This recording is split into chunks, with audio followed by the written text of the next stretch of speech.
Shalom saudara-saudara yang dikasihi oleh Tuhan. Sadarkah kita bahwa Allah di dalam Kristus membuat perjanjian yang kekal dengan kita orang-orang percaya. Artinya Allah setia kepada perjanjiannya dengan kita. Saudara, bagaimana dengan kita sebagai orang percaya? Apakah kita setia kepada Tuhan? Salam jumpa dalam program Tuhan adalah Gembalaku. Saudara, hidup ini tentu tidak mudah. Tidak selalu jikalau kita berbuat baik kepada orang lain, maka orang itu akan berbuat baik kepada kita.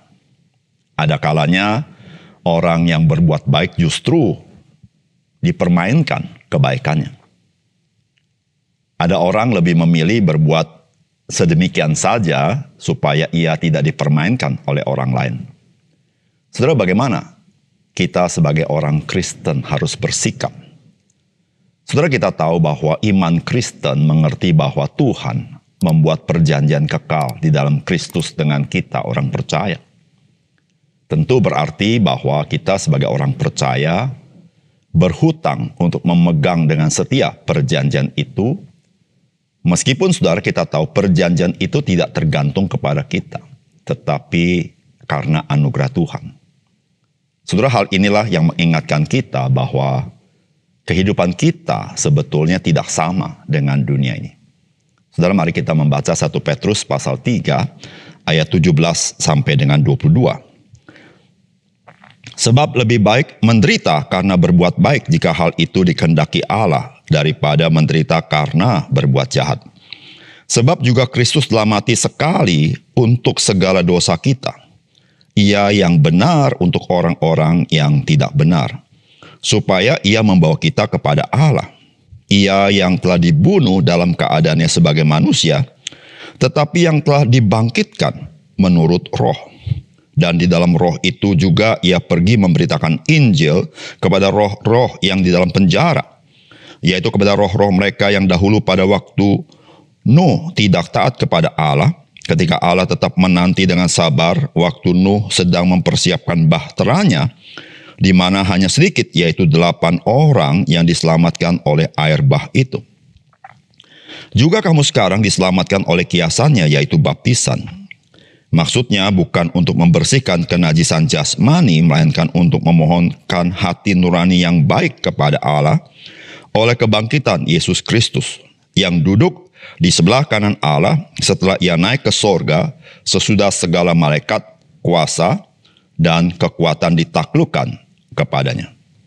Saudara yang dikasihi oleh Tuhan, orang percaya yang mengalami penderitaan dalam kehidupannya haruslah ingat bahwa Kristus juga menderita.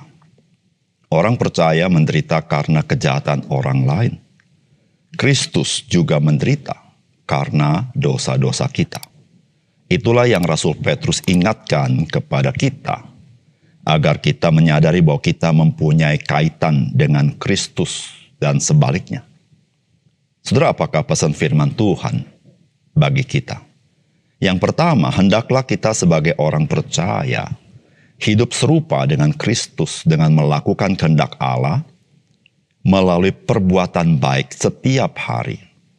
Saudara, firman Tuhan berkata begini, sebab lebih baik menderita karena berbuat baik jika hal itu dikehendaki Allah, daripada menderita karena berbuat jahat. Sebab juga Kristus telah mati sekali untuk segala dosa kita. Ia yang benar untuk orang-orang yang tidak benar, supaya ia membawa kita kepada Allah. Ia yang telah dibunuh dalam keadaannya sebagai manusia, tetapi yang telah dibangkitkan menurut roh. Saudara, firman Tuhan jelas sekali mengajarkan kepada kita bahwa lebih baik menderita karena berbuat baik jika hal itu dikehendaki Allah daripada menderita karena berbuat jahat. Saudara, yang sangat digarisbawahi adalah jika hal itu dikehendaki Allah. Saudara, kita sebagai orang percaya menyiapkan diri untuk segala kemungkinan termasuk penderitaan. Namun saudara, kita bukan sebagai orang-orang yang mencari penderitaan. Namun kita adalah orang-orang yang ingin hidup seturut kehendak Allah. Dan saudara, ketika Tuhan menghendaki kita melalui segala kesulitan dan penderitaan, saudara, Alkitab katanya itu lebih baik daripada kita menderita karena berbuat jahat. Saudara, mengapa demikian? Saudara, Alkitab mengatakan karena Kristus juga telah mati sekali untuk dosa-dosa kita.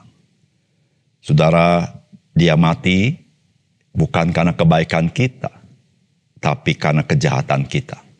Dia menderita karena kejahatan kita. Saudara, ketika kita menderita karena kehendak Allah, di mana orang mungkin berbuat hal yang tidak patut kepada kita, saudara, Alkitab kata lebih baik. Saudara, Alkitab mengatakan Kristus melakukan semuanya itu supaya ia membawa kita kepada Allah. Saudara, itulah salah satu motivasi yang sangat penting. Mengapa itu lebih baik? Sebab dengan berbuat demikian, memang kita ingin membawa orang-orang yang hidupnya dicengkram dosa, hidupnya dikuasai dosa dan berbuat dosa, supaya mereka dibawa kepada Allah. Dan mereka mengenal Yesus Kristus dalam hidup mereka. Disitulah saudara, berbuat baik menurut kehendak Allah meskipun menderita.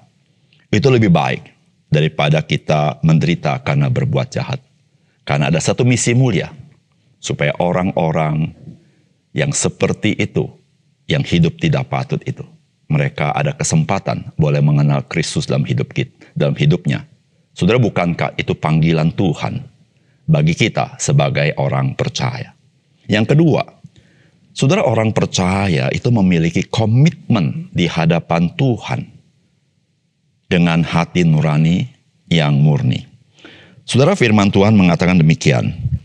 Dan di dalam roh ia pergi memberitakan Injil kepada roh-roh yang di dalam penjara, yaitu kepada roh-roh mereka yang dahulu pada waktu Nuh tidak taat kepada Allah, ketika Allah tetap menanti dengan sabar waktu Nuh sedang mempersiapkan bahteranya, di mana hanya sedikit, yaitu 8 orang yang diselamatkan oleh air bah itu. Juga kamu sekarang diselamatkan oleh kiasannya, yaitu baptisan. Maksudnya bukan untuk membersihkan kenajisan jasmani, melainkan untuk memohonkan hati nurani yang baik kepada Allah oleh kebangkitan Yesus Kristus yang duduk di sebelah kanan Allah setelah ia naik ke sorga sesudah segala malaikat, kuasa, dan kekuatan ditaklukkan kepadanya. Saudara yang kasih dalam Tuhan, di sini firman Tuhan mengatakan bahwa juga kamu sekarang diselamatkan oleh kiasannya, yaitu baptisan. Saudara, baptisan di sini adalah baptisan air, bukan baptisan roh. Saudara, apa itu baptisan air? Menurut bagian firman Tuhan ini, baptisan air itu bukan untuk membersihkan kenajisan jasmania, sebagaimana yang dilakukan oleh orang-orang Yahudi. Ketika orang-orang non-Yahudi mengambil agama Yudaisme, mereka dibaptis oleh air untuk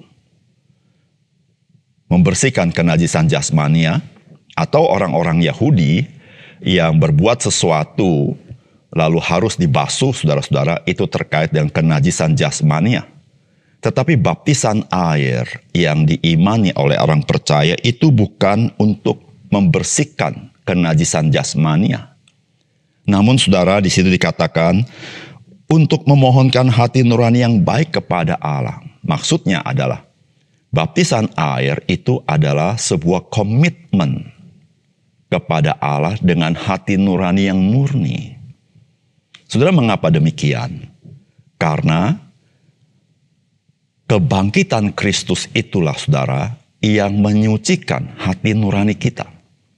Sehingga ketika kita dibaptis dengan air, kita mengambil satu komitmen di hadapan Tuhan dengan hati nurani yang murni. Saudara, disitulah saudara-saudara orang percaya memiliki komitmen kepada Tuhan di dalam perjanjian kekal yang Allah berikan di dalam Yesus Kristus, saudara. Saudara, di sini menggambarkan bahwa baptisan air sebuah kiasan, bahwa seseorang itu diselamatkan Tuhan oleh kebangkitan Kristus, itu menggambarkan pada masa lalu. Ada 8 orang yang selamat melalui air bah, yaitu Nuh dan keluarga. Saudara, mereka selamat karena mereka percaya kepada Tuhan. Namun saudara-saudara, Alkitab memberitahukan kepada kita, orang-orang yang tidak selamat, mereka pun mendengar berita itu. Dan Alkitab katakan, roh memberitakan. Kalau dalam Alkitab dikatakan memberitakan Injil, sebetulnya tidak ada Injilnya. Namun artinya roh itu berkhotbah kepada roh-roh yang di dalam penjara. Maksudnya adalah kepada manusia-manusia yang pada zaman itu yang terbelenggu. Dan akhirnya mereka tidak percaya. Saudara, ketidakpercayaan mereka itu tanggung jawab mereka. Akhirnya mereka binasa. Saudara yang kasih dalam Tuhan. Nuh diselamatkan melalui air bah. Maka baptisan air yang kita terima itu sebagai kiasan bahwa kita diselamatkan. Dengan baptisan air oleh karena kebangkitan Yesus Kristus yang menyucikan hati nurani kita. Sehingga saudara, baptisan air memberitahukan kepada kita, engkau dan saya, dengan hati nurani yang murni, mempunyai komitmen kepada Kristus. Saudara, disitulah saudara-saudara yang kasih dalam Tuhan, apapun yang kita lakukan dalam hidup kita, ingatlah, saudara dan saya mempunyai komitmen kepada Tuhan. Saudara, Allah membuat perjanjian yang kekal di dalam Kristus. Allah setia kepada perjanjiannya. Saudara, Allah berharap, Allah menginginkan, bahkan Allah memerintahkan kita agar kita setia kepada perjanjian itu. Meskipun perjanjian tidak tergantung kepada kita. Namun saudara, kita memiliki hutang kasih kepada Tuhan. Oleh karena itu saudara, apapun yang kau lakukan dalam hidup ini, ingatlah, engkau mempunyai komitmen kepada Tuhan. Sehingga engkau melakukan apa yang Tuhan kehendaki. Mari kita berdoa. Bapa surga, terima kasih untuk kebenaran firman-Mu. Biarlah firman Tuhan yang kami dengar hari ini, boleh kami pegang baik-baik. Hidup yang tidak mudah di tengah dunia ini, tetapi kami memiliki hutang kasih kepada Tuhan. Sehingga kami senantiasa melakukan apa yang Tuhan kehendaki meskipun tidak mudah. Karena Tuhan pun setia kepada perjanjian-Mu dengan tidak mudah. Terima kasih Tuhan, dalam nama Tuhan Yesus kami berdoa. Amin.